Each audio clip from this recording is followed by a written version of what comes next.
বাবা রে বাবা, রোজ দেখা যে উঠতে বইছে রে বাবা, সামনে মানে ফাইট আছে না, কোন একটা কাম লওয়া ভাই না, 150 কামলার অভাব পড়ছে, 150 কাম লওয়া ভাই না, কি করবাম যে, আর বাইর দা ভাই না লাইছে জঙ্গল সাফ করতাম। আল্লাহ, পুরো একটু কমায় দেও। লই দে বাসটাছি না, কি করা না দাদা? কেন বাল ফলাই, বাল ফলাই এ না, দাদা রাগ করছো?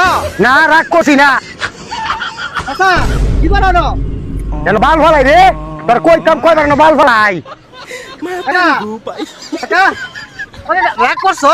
হাই রে রাগ করে হলো, বালের ডায়লগ লে নাইছ, 2 দিন হলে হলে একটা বালের ডায়লগ লে বাইর, কি রাগ করছুন, রাগ করছুন, একটা বালের ডায়লগ বাইর বাইর হলে একবার এলাকা জুড়ে দেখো, রাগ করছুন, রাগ করছুন, রাগুলার করে কই চাইছ, রাগ দেখে দেখাই দিলাম।